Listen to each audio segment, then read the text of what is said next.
Soul land 3 के last part के and में हमने देखा कि तांग वुलिन की दूसरी स्वर्ण अंगूठी जागते ही उसकी टीम ने पलटवार कर पूरे मुकाबले की दिशा बदल दी और विरोधी दल को पूरी तरह पराजित कर दिया। उसकी अजय रक्षा, विस्फोटक शक्ति और साथियों के बेहतरीन तालमेल ने साबित कर दिया कि ये टीम भविष्य में अपराजय बनने वाली है। तो चलिए वीडियो शुरू करते हैं। रीमैच का जिक्र आते ही लुओ गुइशिंग ने धीरे से सिर हिला दिया। हाँ, मैं तैयार हूँ। वो हार मानने वालों ने से नहीं था। उसकी आंखें, जो कुछ समय पहले तक मुरझाई हुई थीं, अब फिर से दृढ़ निश्चय की आग से जल उठीं। लेकिन इस बात से इनकार नहीं किया जा सकता था कि तांग वुलिन बदल चुका था। वो पहले से कहीं ज्यादा लंबा और परिपक्व लग रहा था। एक ही साल में वो इतना आगे बढ़ गया है। पहली बार लुओ गुइशिंग को इस बात का पछतावा हुआ कि उसने तांग वुलिन से अलग होने का फैसला किया था। अगर उसने ऐसा ना किया होता तो शायद वे आज भी एक ही टीम में होते। वो झांगकोंग उनके पास आए और चुपचाप तीनों को देखने लगे। उधर वू सिदुओ, शू यूचेंग और यांग न्यानशिया की तिकड़ी खट्टी शक्ल बनाए सब कुछ देख रही थी। वे बेहद निराश थे। पूरी कोशिश करने के बावजूद वे फिर से हार गए थे और इस बार हार और भी करारी थी। वो सिधुओं की सोल फ्यूजन स्किल तक तांग वुलिन की टीम के सामने टिक नहीं पाई। ये लोग बहुत ज्यादा ताकतवर है। तांग वुलिन का पलटवार सब पर भारी पड़ गया था। उसकी विस्फोटक शक्ति को कोई रोक नहीं पा रहा था। स्वाभाविक रूप से तांग वुलिन ने गोल्डन ड्रैगन टायरेंट बॉडी की क्षमता को गुप्त रखा।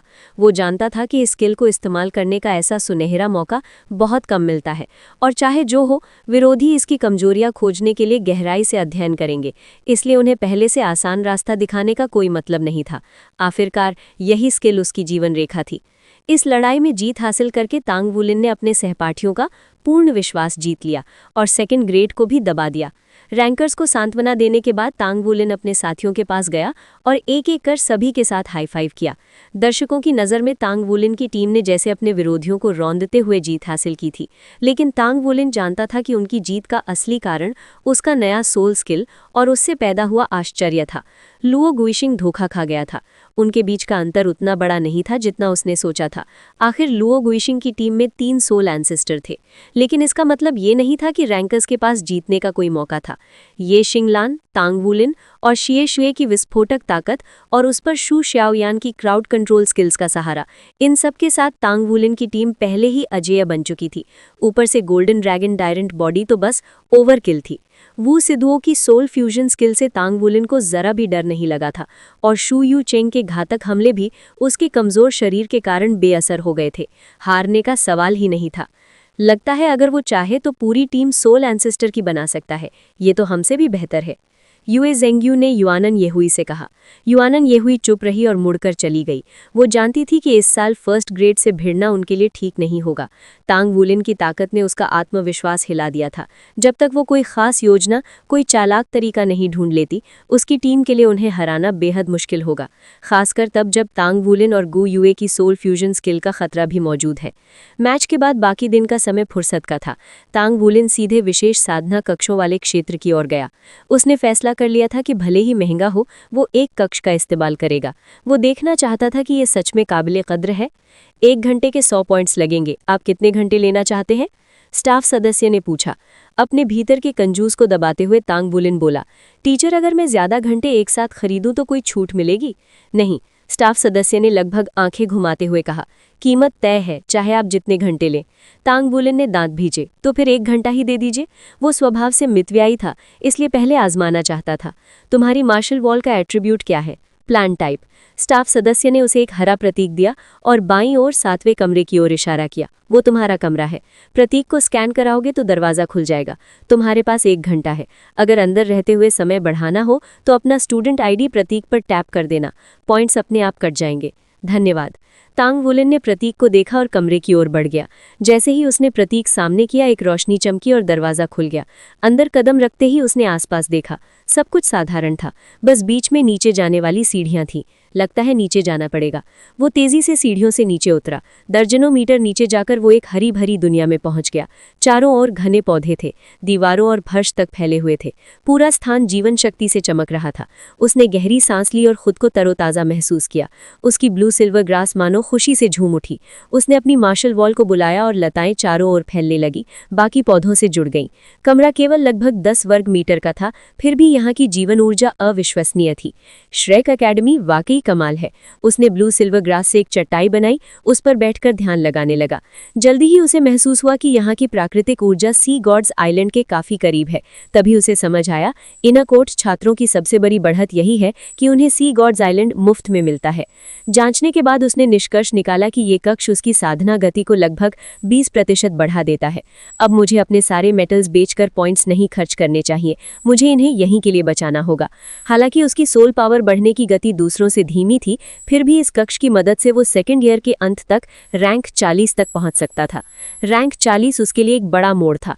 चौथा रिंग मिलते ही वो 6th रैंक ब्लैकस्मिथ बन सकता था और सेंट ब्लैकस्मिथ बनने की तैयारी कर सकता था। साथ ही उसका शरीर इतना मजबूत हो जाता कि वो पूरा 1 वर्ड बैटल आर्मर पहन सके। रैंक 40 ही उसका असली टर्निंग पॉइंट था। अब जब ये शिंगलान के पास चौथा रिंग आ चुका था, तो तांग वुलेन अपना ध्यान उनकी 1 वर्ड बैटल आर्मर के लिए जरूरी धातुएं बनाने पर केंद्रित कर सकता था। उसकी योजना के अनुसार ये शिंगलान पहले उसका आर्मर तैयार करेगी और उसके बाद बाकी साथियों के आर्मर पर काम होगा। लेकिन फिलहाल ये शिंगलान अपनी खुद की गॉन्टलेट यानी दस्ताना बनाने पर काम करेगी, क्योंकि एक बार ये पूरा हो जाने के बाद उसकी सफलता दर काफी बढ़ जाएगी और स्थिर हो जाएगी। इसी बीच तांग वुलेन की प्राथमिकता अपना चौथा रिंग प्राप्त करना था। जैसे ही उसके पास पूरा 1 वर्ड बैटल आर्मर सेट होगा, इनर कोर्ट में प्रवेश करना उसके लिए बेहद आसान हो जाएगा, खासकर तब जब उसका आर्मर स्पिरिट अलॉय से बना होगा।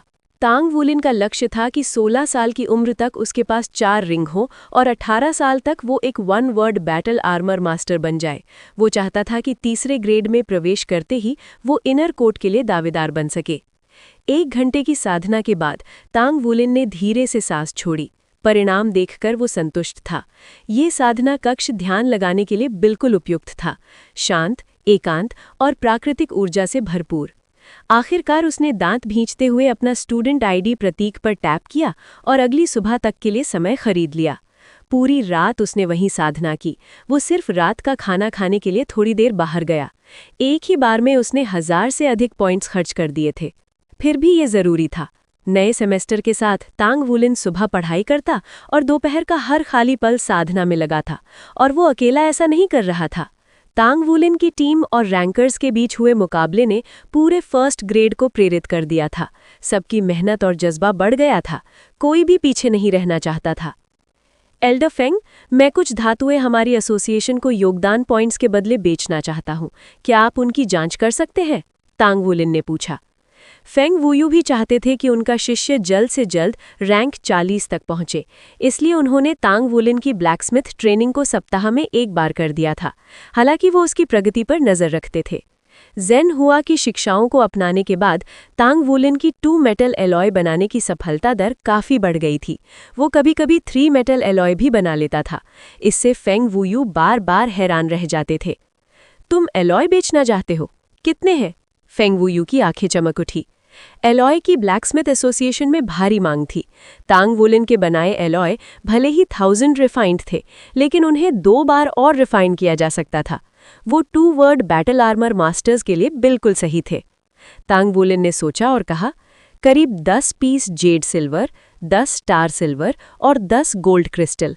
इनकी हार्मनी रेट 65% से 80% के बीच है। 30 पीस? फेंग वुयू चौंक गए।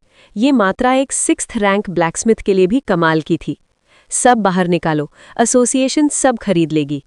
तांग वुलेन ने अपनी स्टोरेज रिंग से सारी धातुएं निकाल दी। फेंग वुयू की आंखें चमक उठी। वाकई शानदार, ये लड़का आगे चलकर मुझसे भी आगे निकल जाएगा। ये तो भविष्य का डिवाइन ब्लैकस्मिथ बनेगा। कुल मिलाकर मैं तुम्हें 16,35,300 पॉइंट्स दूंगा। सीधे ट्रांसफर कर देता हूँ। मैं अमीर हो गया। तांग वुलेन खुशी से झूम उठा। एल्डर फेंग, क्या श्रेक में ड्राइविंग क्लास भी होती है? मैं लाइसेंस लेना चाहता हूँ। फेंग वुयू ने कहा, हाँ, मैं किसी से मिलवा दूंगा, और जब पैसे हो जाएं तो मेका पायलटिंग भी सीख लेना। मेका? तांग वुलेन चौंका। फेंग वुयू ने उसके सिर पर हल्की चपत लगाई। बेवकूफ, बैटल आर्मर मास्टर और मेका पायलट दोनों बन सकते हो। तांग वुलेन की आंखें चमक उठी। Battle armour plus mecha equal to मैं चलता फिरता किला बन सकता हूँ। बैटल आर्मर और मेचा के बीच कई महत्वपूर्ण अंतर थे।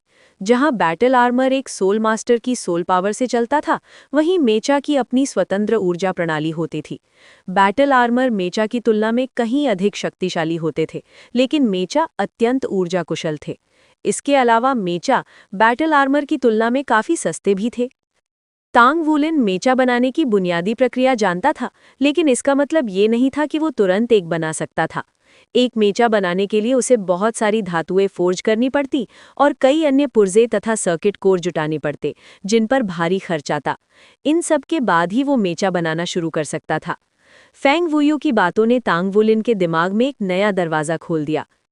श्रेक अकेडमी में मेचा के लिए अलग एसोसिएशन है। तुम उन्हें कच्चा माल दे दो और वे तुम्हारे लिए मेचा बना देंगे।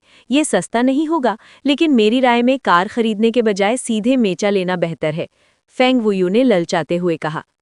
फ्लाइट परमिट मिलते ही तुम अपने मेचा में पूरे महाद्वीप में घूम सकोगे। ये कार चलाने से थोड़ा ज्यादा थकाने वाला होगा, लेकिन तुम्हें एहसास भी नहीं होगा। तांग वुलिन उत्साह से भर उठा। ये सही है, मेचा चलाना कार से कहीं ज्यादा कूल है। छोड़ो कार, मुझे मेचा चाहिए, मुझे अपना खुद का मेचा चाहिए। मेरे पास मेचा एसोसिएशन से मिली कीमतों की सूची है, फेंग वुयू ने टैबलेट पकड़ाते हुए कहा। देख लो। तांग वुलिन ने स्क्रीन पर नजर डाली और उसकी आंखें फैल गईं।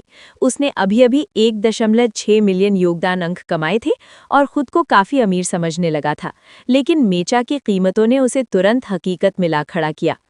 पीले ग्रेड मेचा की कीमत 10 लाख अंक, बैंगनी ग्रेड 9 मिलियन, काले ग्रेड 30 मिलियन और ऊपर से खुद सामग्री और ब्लूप्रिंट भी देने पड़ेंगे। हे भगवान, कोई आश्चर्य नहीं कि लियुआन हमेशा कंगाल रहता है। ये तो सीधी लूट है। तांग वुलिन ने निगलते हुए कहा, छोड़िए, मैं कार ही ले लूंगा, वो ज्यादा व्यावहारिक है। फेंग वुयू हंस पड़ा। अगर तुम अपनी सामग्री खुद लाओ तो मेचा काफी सस्ता पड़ता है। सही कीमत जानने के लिए तुम्हें खुद एसोसिएशन जाना होगा। वैसे भी मैं सिर्फ संभावना बता रहा हूँ, फैसला तुम्हारा है। फोर्जिन करते रहो, खूब अंक मिलेंगे। जब तुम छठे दर्जे के ब्लैकस्मिथ बन जाओगे तो बैंगनी ग्रेड मेचा आसानी से मिल जाएगा। वैसे पीले ग्रेड मेचा भी कार से कहीं तेज होता है, चाहो तो अभी खरीद सकते हो। तांग वुलिन रुक गया।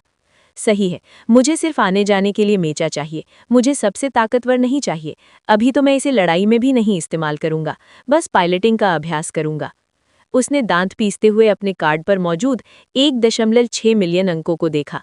फैसला लेना दर्दनाक था, लेकिन वो जानता था कि वो पहले ही तय कर चुका है। मेचा एसोसिएशन में रिसेप्शन डेस्क पर झांग यांग नाम का व्यक्ति बैठा था। वहां बहुत कम लोग आते थे, इसलिए वो खाली बैठा रहता। वो 5वें वर्ष का छात्र था, उम्र 26 साल और उसकी सोल पावर रैंक 51 थी। लेकिन उसका वन वर्ड बैटल आर्मर अभी पूरा नहीं हुआ था, कुछ सर्किट कोर अभी बाकी थे। झांग यांग अब ज्यादा मेहनत करने का दबाव महसूस नहीं करता था, क्योंकि उसके लिए इनर कोर्ट में जाना असंभव था, लेकिन आउटर कोर्ट से ग्रेजुएट होना तय था। श्रेक अकेडमी में पहले 3 वर्ष सबसे कठिन होते हैं। 9 साल के अंत तक सभी कम से कम 20 साल के हो जाते हैं। इनर कोर्ट में जाने के लिए तब तक एक one word battle armour master बनना जरूरी होता है। 20 के बाद ये अवसर समाप्त हो जाता है। झांग यांग इसी सोच का उदाहरण था। उसे बस अपना बैटल आर्मर पूरा करना था और फिर ग्रेजुएशन का इंतजार करना था। दरवाजे की घंटी बजी और एक किशोर अंदर आया। उसकी बड़ी बड़ी साफ आंखें थीं, जो झांग यांग जैसे आदमी को भी प्रभावित कर सकती थीं। वो तांग वुलिन था। नमस्ते सीनियर ब्रदर। बताओ, क्या मदद करूं? मेचा एसोसिएशन ज्वाइन करना है? तांग वुलिन ने सिर हिलाया। मैं एक कस्टम पीले ग्रेड मेचा ऑर्डर करना चाहता हूं। झांग यांग लगभग कुर्सी से गिर पड़ा।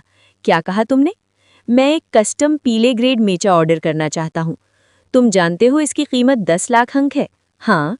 तांग वुलिन ने अपना कार्ड आगे बढ़ाया। कार्ड देखते ही झांग यांग की आंखें फटी रह गई।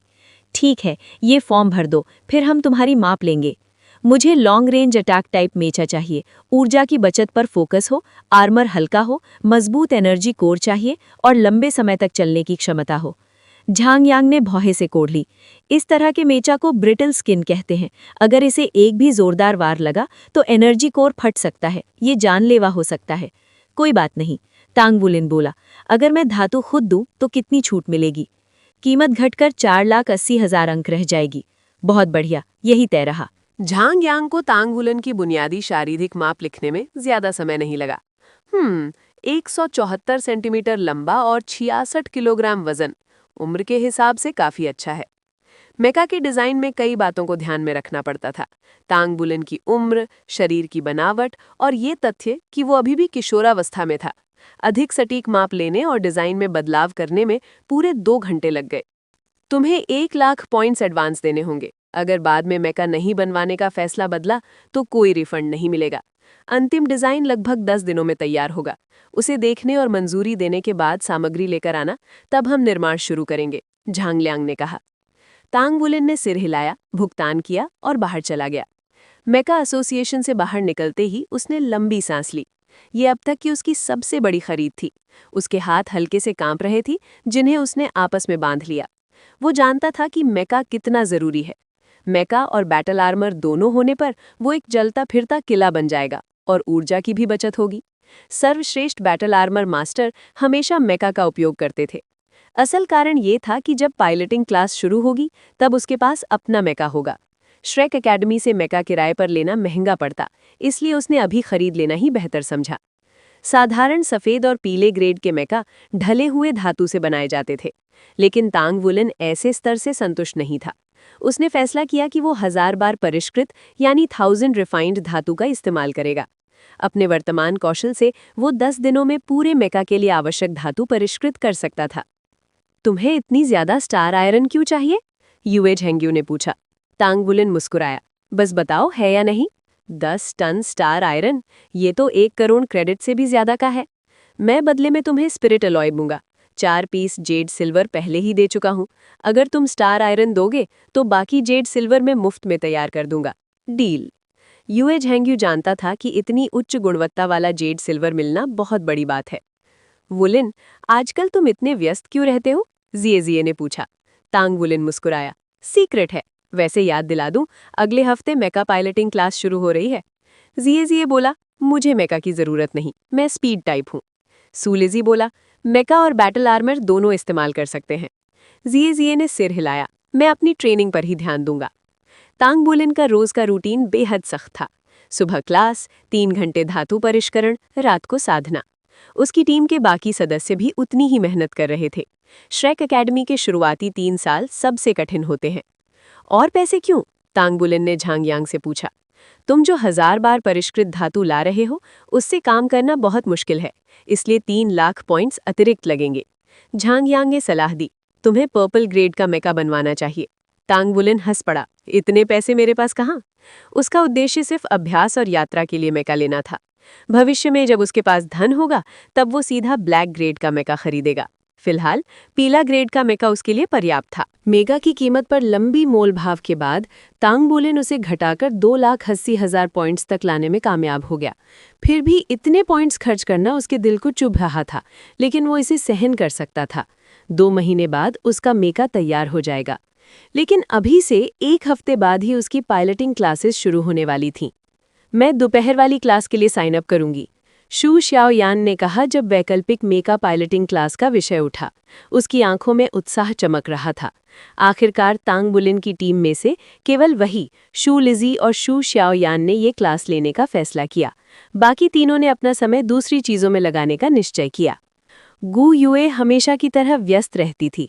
हर दोपहर वो स्पिरिट पगोड़ा चली जाती और सिर्फ रात के खाने के समय लौटती।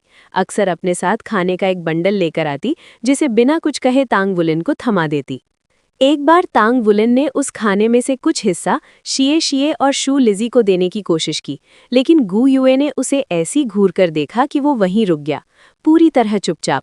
शू लिजी और शिए शिए तो डर के मारे तुरंत भाग गए। उसके बाद से सबको ये अच्छी तरह समझ आ गया कि वो खाना सिर्फ और सिर्फ तांग वुलेन के लिए होता है। तुम मेका पायलटिंग सीखना चाहते हो? गू यूए ने सिर झुकाते हुए पूछा। तांग वुलेन ने सिर हिलाया। हाँ, एक बार कोशिश तो करूंगा। वैसे भी मेका और बैटल आर्मर आपस में टकराते नहीं हैं। अगर मैं दोनों इस्तेमाल कर सकूं तो मैं और भी ताकतवर बन जाऊंगा और ज्यादा सुरक्षित भी। ऊपर से मेरा लक्ष्य सेना में शामिल होना है, वहां ज्यादातर मेका का ही इस्तेमाल होता है। अगर मुझे पायलटिंग की बुनियादी जानकारी भी नहीं होगी तो मैं कौन सा पद हासिल कर पाऊंगा? ठीक है, मुझे बस ये चिंता है कि कहीं तुम अपना समय बर्बाद ना कर दो, गू यूए ने कहा। तांग बुलेन के होठों पर हल्की मुस्कान आ गई। मैं ठीक रहूंगा। जब मैं छोटा था तो मेका पायलट बनने का सपना देखा करता था। मुझे तब ये भी नहीं पता था कि बैटल आर्मर मास्टर क्या होता है। मैं एक छोटे से पिछड़े कस्बे में पैदा हुआ था। वहाँ के सारे लड़कों का यही सपना होता था, आसमान में मेका उड़ाते हुए आज़ाद परिंदे की तरह। हंसी पड़ी। ठीक है, जैसा तुम्हें सही लगे। क्लास खत्म होती है, शैनी ने मंच से कहा। वो दरवाजे की ओर बढ़ी, लेकिन जैसे ही दरवाज़ा खोला उसकी आंखें फैल गईं। नमस्ते टीचर, एक खूबसूरत सिल्वर बालों वाली लड़की ने कहा। शैनी ने खुद को संभाला। नायर, तुम यहाँ क्या कर रही हो? क्या तुम्हें मुझसे कोई काम था? नायर ने सिर हिलाया और शैनी के पीछे इशारा किया। उसके चेहरे पर बड़ी सी मुस्कान फैल गई। शैनी ने उधर देखा और मन ही मन सोचने लगी कि सी गॉड पवेलियन मास्टर की प्रत्यक्ष शिष्या यहाँ क्यों आई है। नायर इनर कोर्ट की नंबर 1 जीनियस थी। क्या वो यहाँ किसी को जानती है? नायर कक्षा में सबसे अलग दिख रही थी। एक नज़र में ही पूरी फर्स्ट ग्रेड मंत्रमुग्ध हो गई। तांग वुलिन उसे देखकर आगे बढ़ा। नायर, तुम यहाँ क्या कर रही हो? जैसे ही उसने ये कहा, पूरी क्लास उसकी ओर देखने लगी। नायर ने तांग वुलिन की बाह पकड़ ली। बड़े भाई, क्या मैं सिर्फ इसीलिए नहीं आ सकती क्योंकि मुझे आपकी याद आ रही थी? बड़े भाई? फुसफुसाहटें फैल गईं। तांग वुलिन उसे बाहर ले गया। वाओ, तुम तो बहुत पॉपुलर हो, तांग वुलिन ने कहा। नायर हंसी। अगर तुम्हें अच्छा नहीं लगता तो मैं अगली बार क्लासरूम नहीं आऊंगी। हम बाहर कहीं मिल लिया करेंगे। हर हफ्ते इसी दिन 3 बजे। तो मुझे खाना खिलाओगे? ठीक है। उसने तांग वुलिन का सिर सहलाया। उसने पूरा दोपहर नायर के साथ बिताया। अगली सुबह जैसे ही वो कक्षा में पहुंचा, आधे से ज्यादा लड़के उसके सामने झुक गए। गुड मॉर्निंग बड़े भाई। तांग वुलिन सन्न रह गया। बड़े भाई, नायर अगली बार कब आएगी? तभी गू युए की ठंडी आवाज गूंजी। किसके साथ बाहर जाना? वो खड़ी हो गई। उसकी आंखों से मानो बर्फीला तूफान फूट पड़ा। हवा में तनाव इतना घना था कि उसे चाकू से काटा जा सकता था। गू युए के चारों ओर उग्र रूप से तत्वीय ऊर्जाएं घूम रही थीं। उसकी आंखें चमक रही थीं और वो लड़कों को ऐसे घूर रही थी मानो उनमें छेद कर देगी। यहाँ तक कि तांग वुलिन को भी उसके पास खड़े होकर घुटन महसूस हो रही थी। धत, क्या यही है गू युए की असली ताकत? तांग वुलिन अंधा नहीं था। वो जानता था कि गू युए उनके मुकाबलों के दौरान खुद को रोक कर रखती थी। सच कहे तो वो अच्छी तरह समझता था कि एक के एक लड़ाई में वो उसका मुकाबला नहीं कर सकता, और ये दृश्य उसी बात की पुष्टि कर रहा था। गू युए के अचानक भड़के गुस्से और शक्ति ने सभी को चौंका दिया। यहाँ तक कि कक्षा में अभी अभी प्रवेश करने वाले वू सिधुओ भी स्तब्ध रह गए। क्या उसके अभी भी सिर्फ 3 रिंग्स ही नहीं है? फिर वो इतनी शक्तिशाली कैसे हो सकती है? गू युए, वे बस मजाक कर रहे हैं, तांग वुलिन ने कहा, उसका हाथ पकड़ते हुए। उसने उसका हाथ झटक दिया। उसकी आंखें अब भी ठंडी थीं। जो भी हो, वो वापस बैठ गई, पत्थर जैसी निश्चल। इसे क्या हो गया है? तांग वुलिन ने झुककर शेशे से फुसफुसाया। क्या तुमने फिर से इसे नाराज कर दिया? शेशे ने जीभ चटकाई और जवाब देने से खुद को रोका। दूसरी ओर शू शाओयान अपने होठों की फड़क को हाथ से ढंककर हंसी रोक रही थी। शू लिज ही सबसे सीधा था। उसने बस तांग वुलिन की ओर इशारा कर दिया। हाँ, मुझसे क्या? तांग वुलिन ने सिर टेढ़ा किया। मैंने क्या किया? मैंने तो कल गू युए को देखा भी नहीं। शेशे ने चेहरा ढंक लिया। उफ बॉस, तुम लड़कियों को बिल्कुल नहीं समझते, है ना? क्या? मुझे कुछ समझ नहीं आ रहा, साफ साफ बोलो, तांग वुलिन बोला। तांग वुलिन, मुझे तुमसे कुछ पूछना है। गू युए ने अचानक उसका हाथ पकड़कर उसे अपनी ओर घुमा लिया। क्या बात है? तांग वुलिन अब भी उलझा हुआ था। कल वाली लड़की तुम्हारी छोटी बहन है ना? क्या तुम दोनों खून के रिश्ते से जुड़े हो? गू युए ने तूफान जैसी तीखी निगाहों से उसे देखा। हाँ, वो मेरी बहन है। भले ही खून का रिश्ता ना हो, लेकिन हमारे लिए वही है। हम दोनों बच्चे थे तब मैं उसे सड़कों से उठा लाया था और मेरे परिवार ने उसे गोद ले लिया। और तुम्हारे लिए वो सिर्फ बहन ही है? गू युए ने पूछा, उसके नाखून उसकी बाह में गड़ते हुए। तभी तांग वुलिन को बात समझ आई। इसका तुमसे क्या लेना देना? जलन हो रही है? वो मुस्कुराया। फिक्र मत करो, मेरी बहन चाहे जितनी सुंदर हो वो मेरी बहन ही रहेगी। ऊपर से वो सिर्फ 12 साल की है। उसने बाकी लड़कों की ओर देखा। तो तुम लोग उसके बारे में सोचना भी मत, वरना पिटाई तय है।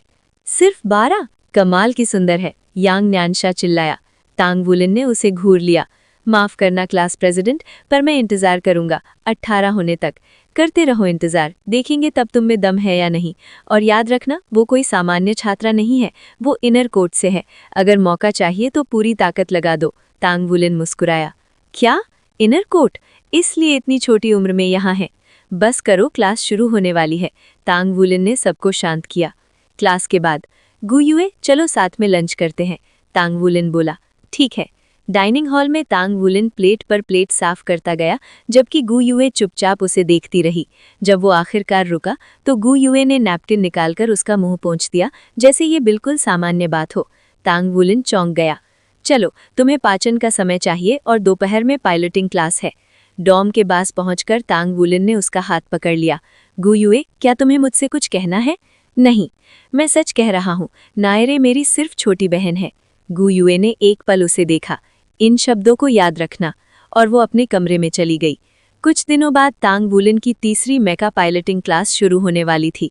15 छात्र कतार में खड़े थे।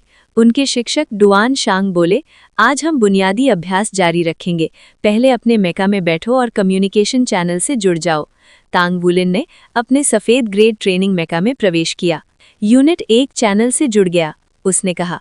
डुआन शांग बोले, याद रखना, मेका चलाने में संतुलन सबसे ज़रूरी है। अंत में तुम्हें ऐसा महसूस होगा जैसे ये तुम्हारे शरीर का ही एक अंग है।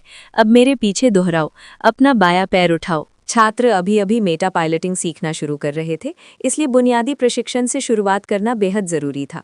तांग वुलिन जैसे उत्कृष्ट शारीरिक क्षमता वाले व्यक्ति को भी मेचा के अंदर संतुलन बनाने में 2 कक्षाएं लग गई।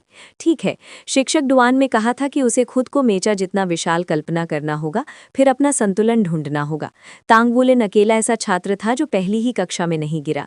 मेचा पायलटिंग एक थकाने वाला और अत्यंत सावधानीपूर्ण कार्य था।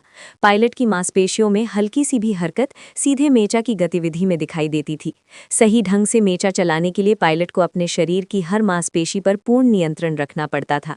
उदाहरण के लिए, अगर हाथ की किसी एक मांसपेशी में भी तनाव आ जाए तो मेचा का हाथ हिल जाएगा। यदि उसी समय सोल कैनन से फायर किया जा रहा हो तो गोली की दिशा भी बदल सकती थी। पायलटिंग वास्तव में अपने ही शरीर पर नियंत्रण का अभ्यास था। यही नियंत्रण किसी भी पायलट की बुनियाद होता था। अच्छा, अब ड्रिल्स काफ़ी हैं। क्या कोई और उन्नत मूवमेंट दिखाने के लिए स्वयंसेवक बनेगा? तुम लोग जो चाहो चुन सकते हो, डुआन शांग ने कम्युनिकेशन चैनल पर कहा। तांग वुलिन के मेचा ने हल्की सी छलांग लगाई। शिक्षक डुआन, मैं दिखाऊंगा। ठीक है, यहाँ आओ, डुआन शांग बोले। उनका मेचा मैदान के बीच की ओर पीछे हट गया। पहली कक्षा का क्लास प्रेसिडेंट होने के नाते उन्हें तांग वुलिन से काफ़ी उम्मीदें थी। अपने कई वर्षों के शिक्षण अनुभव में यह पहला क्लास प्रेसिडेंट था जिसने मेचा पायलटिंग कक्षा के लिए नाम लिखा था। आमतौर पर क्लास प्रेसिडेंट्स या तो बैटल आर्मर बनाने में लगे रहते थे या साधना पर पूरा ध्यान देते थे, लेकिन तांग वुलिन पूरे उत्साह से इस कक्षा में आता था। उसमें पायलटिंग की प्रतिभा भी थी।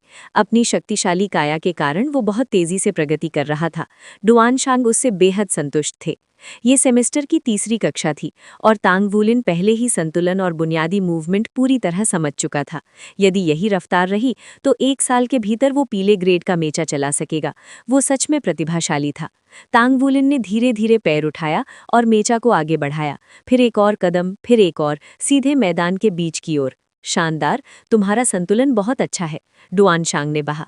बीच में पहुंचते ही तांग वुलिन ने गहरी सांस ली और मन को शांत किया। उसकी इंद्रियां फैल गईं, उसकी आध्यात्मिक शक्ति पूरे मेचा को घेर रही थी।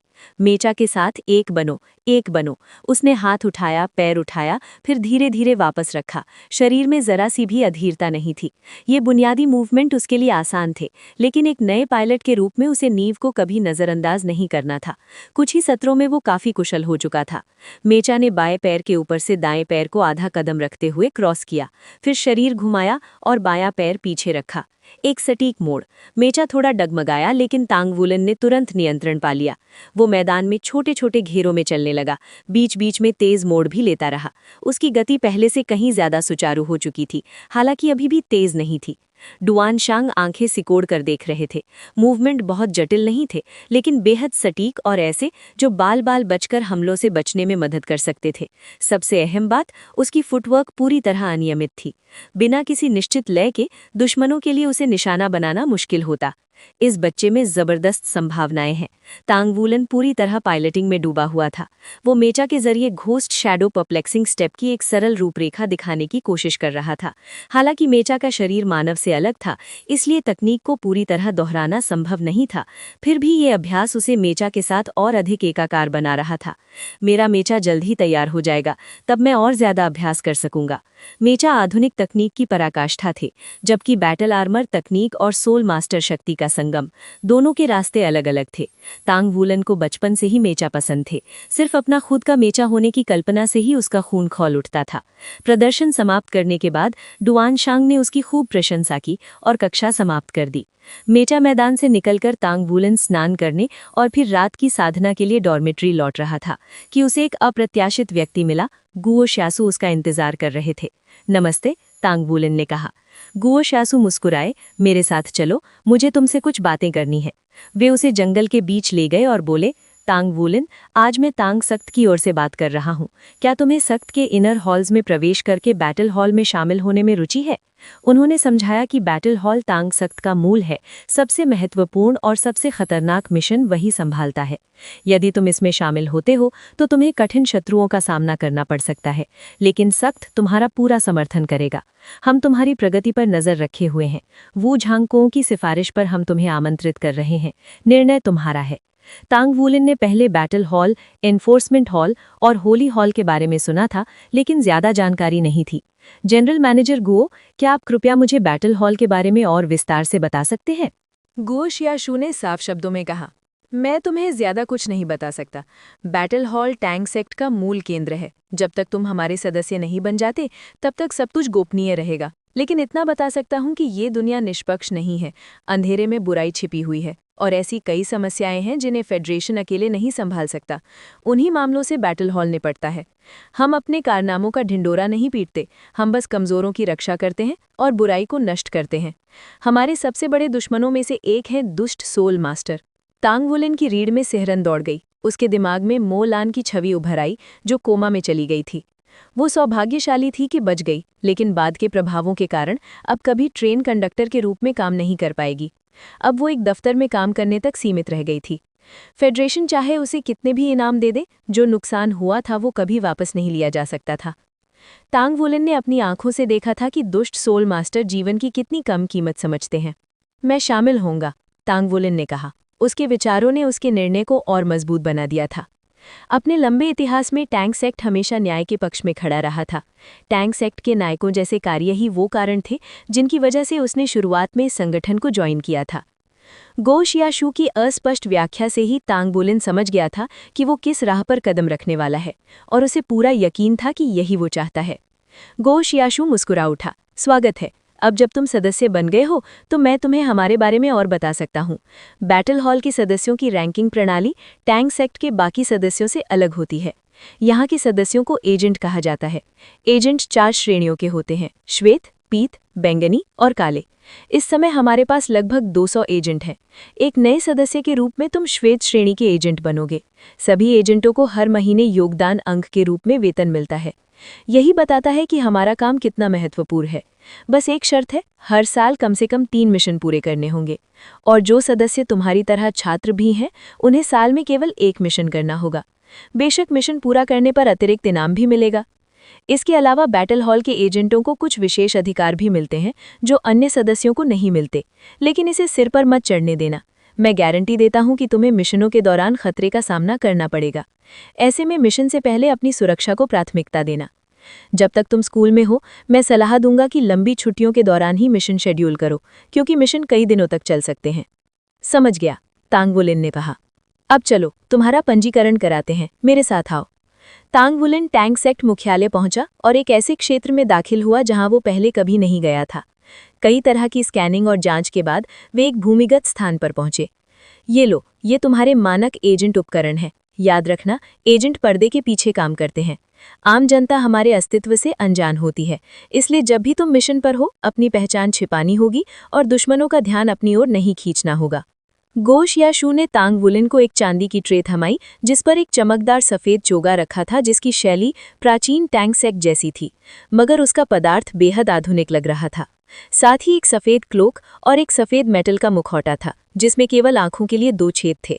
ट्रे पर आखिरी वस्तु एक छोटा सा शुद्ध सफेद पदक था जो ऊर्जा से कंपन करता प्रतीत हो रहा था। ये श्वेत श्रेणी के एजेंट का बैज है, इसे हमेशा अपने पास रखना ठीक है। दरअसल मैं तो यही सलाह दूंगा। इसके जरिए तुम कहीं भी बैकअप बुला सकते हो। बस इस पर दिया बटन दबाओ और 100 किलोमीटर के दायरे में मौजूद सभी एजेंट मदद के लिए पहुंच जाएंगे।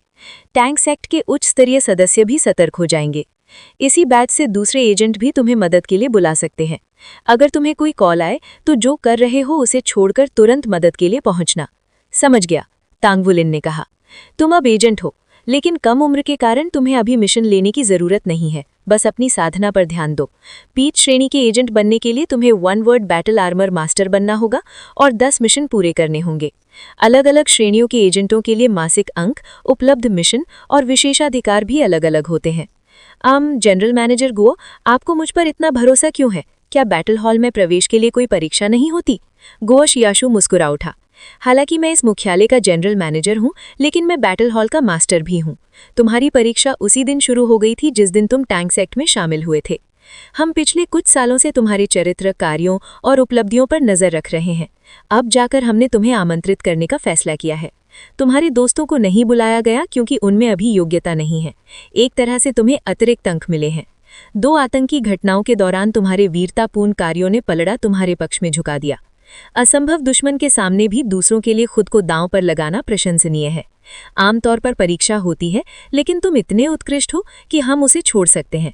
ये मत समझ लेना कि बैटल हॉल में प्रवेश आसान है, बस तुम ही बहुत खास हो। तांग वुलिन स्तब्ध रह गया। उसे अंदाजा नहीं था कि टैंक सेक्ट उसके बारे में इतना जानता है। चलो, अब तुम्हें दिखाते हैं कि बैटल हॉल असल में क्या पेश करता है। गो शियाशु उसे एक और कमरे में ले गया। कमरा कांपने लगा और नीचे की ओर उतरने लगा। ये एक विशाल लिफ्ट थी। रुकने पर सामने रास्ता खुला और वे आगे बढ़े। जल्द ही वे एक विशाल कांसे के फिसलने वाले दरवाजे के सामने खड़े थे, जिस पर रहस्यमय प्रतीक खुदे हुए थे। अंतरिक्ष सर्वेक्षण के क्षेत्र में टैंक सेक्ट, फेडरेशन और स्पिरिट पगोड़ा तीनों की अपनी अपनी विशेषज्ञता है। टैंक सेक्ट पॉकेट स्पेस में माहिर है। अंदर जाओ और अपने लिए उपयुक्त स्थान खोजो। सिस्टम बताएगा कि तुम्हारे पास कितना समय है। लगभग 12 घंटे। 12 घंटे? तांग वुलिन ने जल्दी से हिसाब लगाया। 12 घंटे बाद अगली सुबह होगी, इसलिए वो कक्षा के लिए देर नहीं करेगा। ठीक है। उसने भारी दरवाजे को धक्का दिया। दरवाजा खुला और उसके पीछे चमकती हुई रोशनी का एक पोर्टल दिखाई दिया। ऊपर लिखा था बैटल हॉल। यही बैटल हॉल के पॉकेट स्पेस का प्रवेश द्वार था। गहरी सांस लेकर और मन को शांत करके वो सावधानी से अंदर कदम रखता है। उसके सामने का दृश्य धुंधला हो गया। तेज रोशनी आंखों के सामने से गुजरी, जिससे उसे मिथली आने लगी और उसकी मानसिक शक्ति की ढाल पर दबाव पड़ा। एक पल बाद सब स्थिर हो गया। वो एक लंबे गलियारे में खड़ा था, बिल्कुल उसी जैसे पहले वाला। पीछे मुड़कर देखने पर उसने देखा कि पोर्टल धीरे धीरे बंद हो रहा है। मैंने तो रात का खाना भी नहीं खाया। तांग वुलिन ने मुंह बनाया। कोई बात नहीं, जब यहाँ आ ही गया हूँ तो सह लेना चाहिए। गलियारा लगभग 5 मीटर चौड़ा था और दोनों ओर दरवाजे थे। पहले दरवाजे पर लिखा था हीरोज हॉल। Heroes hall? यही तो वो जगह है जहाँ मैंने टैंक सेक्ट की प्रवेश परीक्षा दी थी। क्या यहाँ भी इसमें प्रवेश किया जा सकता है? जिज्ञासा के बावजूद तांग वुलिन आगे बढ़ता रहा।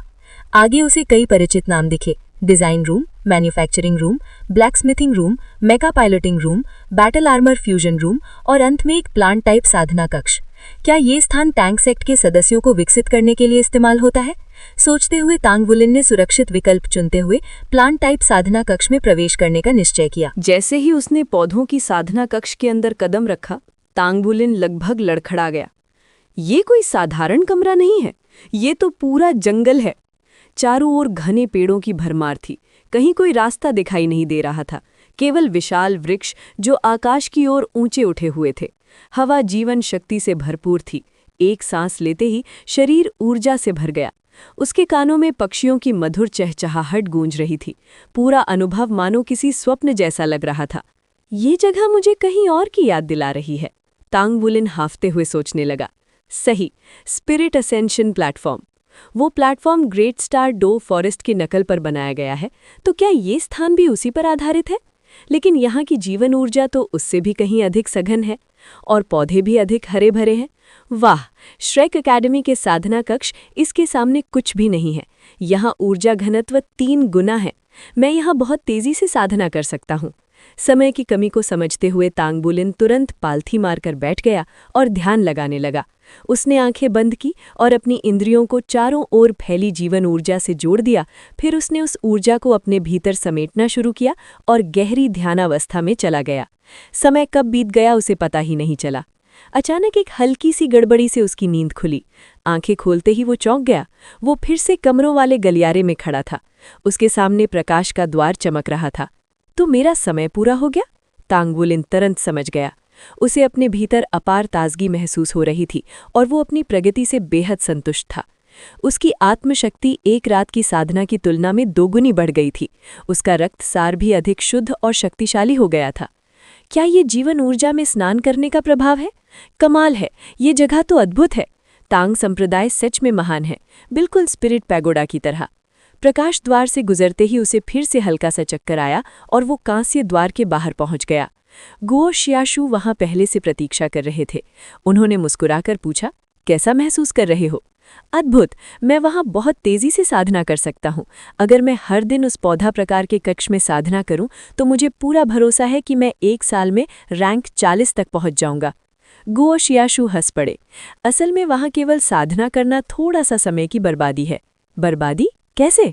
मेरे साथ आओ, खुद समझ जाओगे। जब वो बाहर निकले तो तांग संप्रदाय के द्वार बंद हो चुके थे और ऊपर शाम का आकाश फैला हुआ था। अरे, अभी तो सुबह भी नहीं हुई। क्या मैंने पूरे 12 घंटे साधना नहीं की? गुओ शियाशु ने सिर हिलाया। नहीं, तुमने पूरे 12 घंटे साधना की है, लेकिन बाहर की दुनिया में केवल 1 घंटा गुजरा है। बैटल हॉल का पॉकेट स्पेस सिर्फ अलग स्थान नहीं है, वहाँ समय बाहर की तुलना में 12 गुना तेज चलता है। यानी तुम वहाँ 12 घंटे बिताओ तो बाहर केवल 1 घंटा गुजरता है। इस समय का उपयोग तुम युद्ध कौशल निखारने, ब्लैक स्मिथिंग या अन्य अभ्यासों में कर सकते हो। केवल साधना पर ध्यान देना थोड़ा नुकसानदेह है। तांग बुलिन का दिमाग घूम रहा था। समय 12 गुना तेज? ये कैसे संभव है? मैं वहाँ कितना कुछ कर सकता हूँ। क्या इसका मतलब ये हुआ कि अगर मैं वहाँ 1 साल साधना करूँ तो बाहर के हिसाब से 12 साल के बराबर होगा? गुओ शियाशु ने मुस्कुराकर सिर हिलाया। ऐसा मत सोचो। अगर कोई बहुत ज्यादा समय वहां रहा तो उसकी जीवन ऊर्जा उस तेज समय प्रवाह के अनुकूल हो जाएगी और फिर बाहर आने पर वो 12 गुना तेजी से बूढ़ा होने लगेगा। परीक्षणों के बाद पाया गया है कि सबसे अच्छा तरीका ये है कि पहली बार 12 घंटे रहो और उसके बाद सप्ताह में 1 बार 12 घंटे। इससे जीवन ऊर्जा बाहर की समय धारा से जुड़ी रहती है। तांग बुलिन ने आह भरी। मैं ज्यादा उम्मीद कर रहा था। गुओ शियाशु मुस्कुराए। तुम्हारी उम्र के बच्चों के पास करने के लिए बहुत कुछ होता है और समय बहुत कम। बैटल हॉल तुम्हें हर हफ्ते अतिरिक्त 11 घंटे देता है, वो भी महाद्वीप के सबसे बेहतरीन वातावरण में। इस समय का सही उपयोग करना, ये लाभ तो अविश्वसनीय है। तांग बुलिन खुशी से बोला। मुझे नहीं पता था कि तांग संप्रदाय के पास इतनी उन्नत स्पेस टाइम टेक्नोलॉजी है। घमंड मत करना, सच्ची शक्ति केवल अपने प्रयासों से आती है। तुम्हारा साधना मार्ग अच्छा है, लेकिन तुम्हारी रक्त रेखा का विकास अभूतपूर्व है। सावधान रहना। कोई भी शंका हो तो मुझसे पूछना। जी धन्यवाद हॉल मास्टर। याद रखना, ये बात गुप्त रहे कि तुम बैटल हॉल एजेंट हो। अभी मिशन लेने की जरूरत नहीं, अगले हफ्ते फिर आना। समझ गया। इस समय तांग बुलिन को केवल एक शब्द में बताया जा सकता था, अत्यंत प्रसन्न। अब उसके पास हर हफ्ते अतिरिक्त 11 घंटे थे। मेका पायलटिंग, युद्ध अभ्यास, ब्लैक स्मिथिंग और साधना, सब कुछ अब संतुलित किया जा सकता था। बैटल हॉल उसके लिए एक वरदान साबित हुआ था। और इसी तरह तांग बुलिन फिर से अपने व्यस्त जीवन में लौट गया, अपने सहपाठियों के साथ तेजी से आगे बढ़ने के लिए पहले से भी अधिक मेहनत करने लगा।